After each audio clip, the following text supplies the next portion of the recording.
Right guys, 2 weeks since the proposal in Tower Bridge in London. So it's been 2 weeks and the time has flown by quickly and a lot has happened since the proposal. So we thought we'd basically discuss all wedding arrangements so far, everything that we've decided on, booked, haven't booked, want to book, and just go over the proposal and what happened where it did and not in the Shard restaurant. So let's talk about what the original plan was. So the original plan was for us to go to the Shard and for me to propose in the Shard with a nice window view overlooking all of London. But as you're aware, that didn't happen like that. So I had to have a last minute plan to decide where to propose so that we didn't go home not being fiancé and fiancé. Yeah. So that's why it happened at Tower Bridge. But I think all's well that ends well. And I think, to be honest, as nice as that restaurant was, it was very, very low lit to create obviously the right ambiance for the evening setting.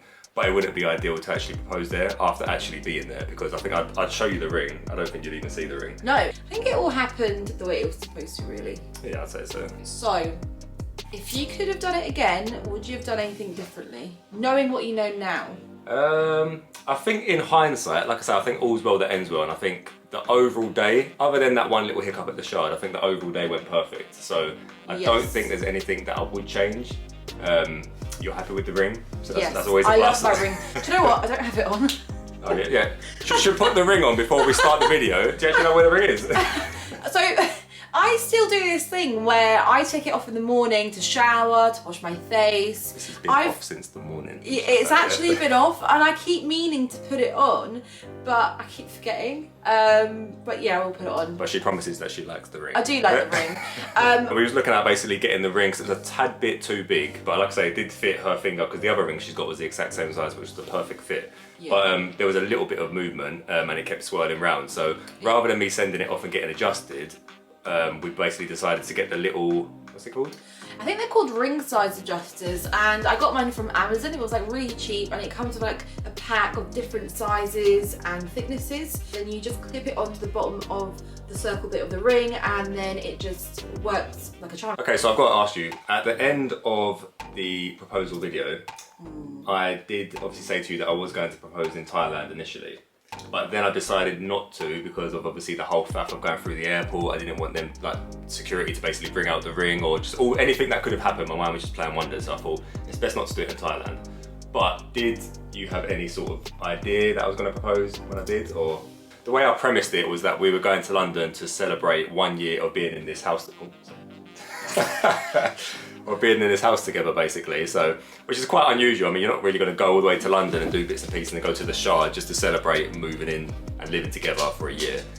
So that might have given you a little clue. Yeah, do you know what? I think because I had expected it to happen before and it didn't happen, I didn't overthink it. I tried not to overthink it too much because in my mind I was so sure that you would have proposed to me in Thailand. When it didn't actually happen, I just thought, right, okay, well, there's no point putting this pressure or overthinking things or analysing things.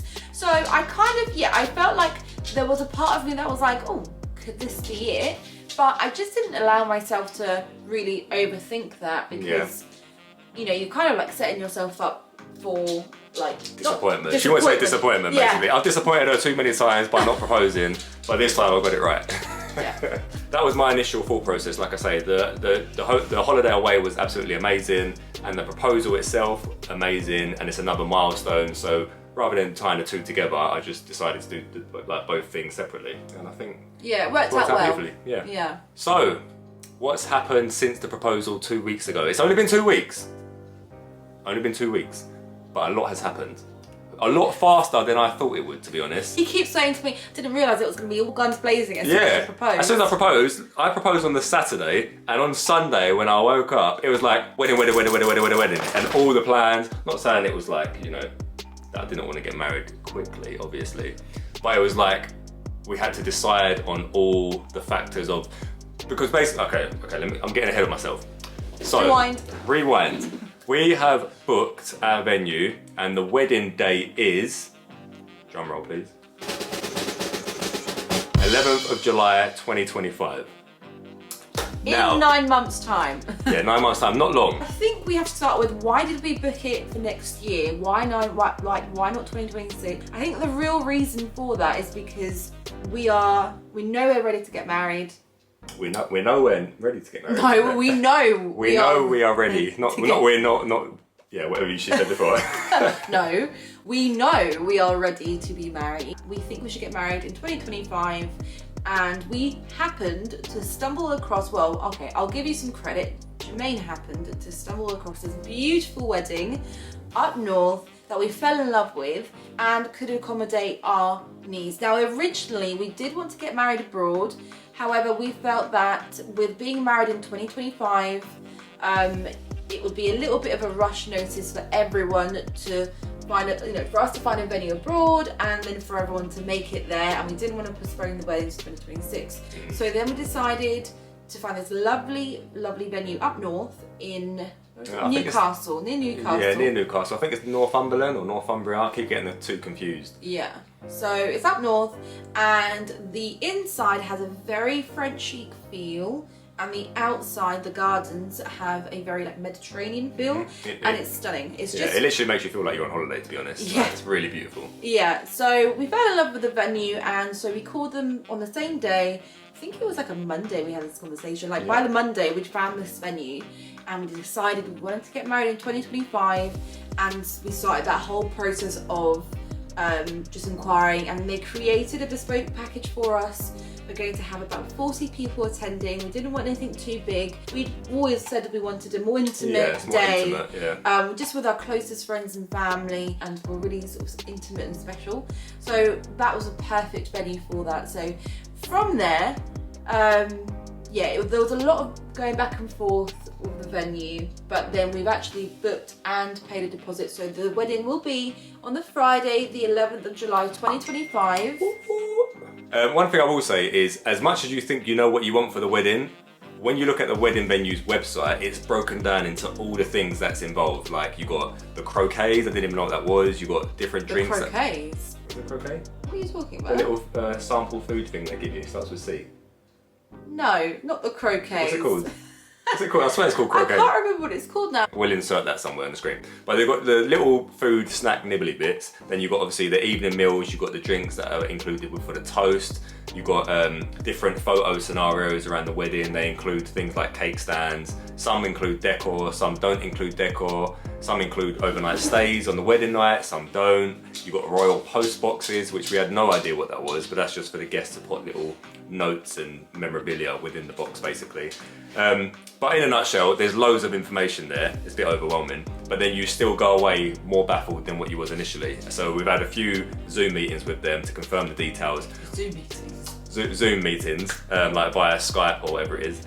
And we've confirmed all the details now, and we are now ready to go. So initially, we actually did want to get married abroad. We was thinking of getting married in Greece or Italy or somewhere like. I like the idea of Italy or Spain, maybe. Yeah. Just a beautiful area. We would have done it, so we would have gone there, and it would have been wedding, and then use the time that we're there as a honeymoon opportunity as well. Yeah, but the only thing was, by doing that, some of our friends, well, most of our friends would go, but some of them couldn't, and then some family members wouldn't fly out. Like my nan and my granddad, they wouldn't be able to fly and attend the wedding, which obviously that's important for me. So, venue booked. Next thing that we had to do, sooner rather than later, was obviously consider the beautiful bride's dress. Because I'll say you all know, but I didn't know this. Apparently they can take 9 to 12 months to be made or handmade, delivered, and then you've got to do alterations and everything. So it was all systems go with the bride's dress after the venue was booked. And would you like to say how your experience was? Because there's been many ups and downs. It's been a complete emotional roller coaster. I'll just start with that, and I'll let you carry on. So I am absolutely obsessed with wedding dresses. I mean, I think probably more than a healthy amount. I've watched every single episode of Say Yes to the Dress. I've watched the American version. I've watched the British version. I've watched the Canadian version, all of them. So I was always sort of really looking forward to the moment where I could actually start wedding dress shopping. And the longer I watched say yes to the dress, the more my mindset was certain dresses would change. So one minute I liked a mermaid, the next minute I wanted a ball gown, the next minute I really liked A-line. But you just never know until you actually try the dress on. And so when I went to my first wedding dress appointment, I found it really overwhelming because although I did have an inspiration board, you don't know what's going to look good on you. You don't know what's going to suit the venue, the weather, you know, it being in July. There's so many things to think about, the weight, movability, you know, you want to be able to dance. So I found it quite overwhelming, but I did start booking stuff in. I think I booked like 7 appointments in the space of like a week because I was so worried that I wouldn't be able to get anything done in time. So I thought, you know, and something that surprised me is you have to pay now for wedding appointments.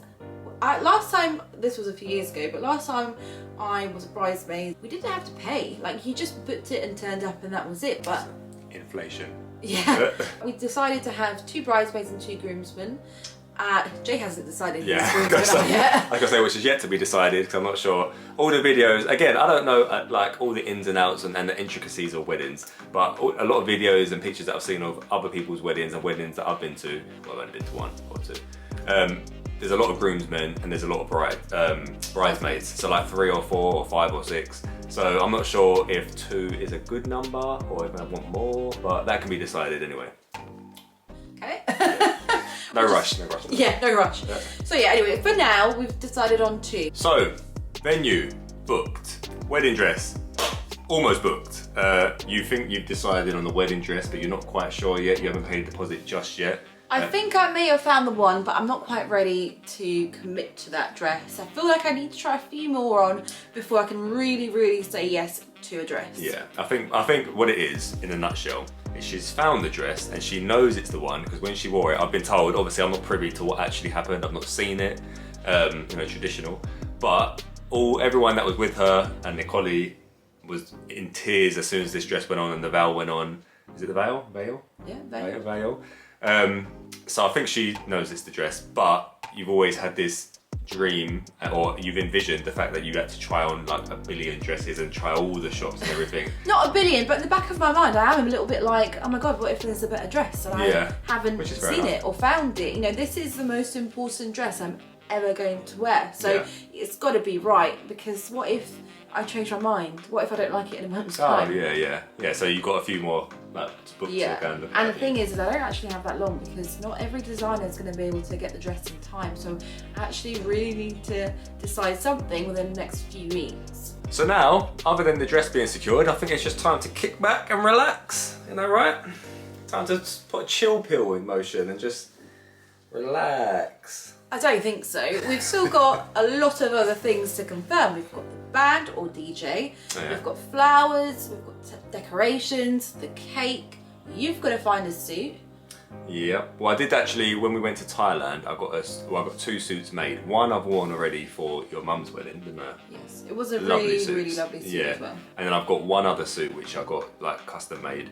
But obviously I didn't buy that for our wedding, so I don't think I'm going to wear that. But I would have to try that on just to see, you know. But yeah, so I don't think a suit, the turnaround is as long as what a wedding dress is. So I'm sure I can just go into most like suit shops, and once I find one, it shouldn't take that long to me. I don't know. Someone told me it can take quite long. Yeah, but then I'm quite laid back, and that's my flaw. Yeah. So I guess I better, you know, have a little look sooner rather than later. We're very opposites when it comes to that. I like to make sure that I'm like ahead of the game, and Jermaine's like, he likes to make sure that he's got just enough time left to be able to physically do something, so he's really last minute. But on time still, nevertheless.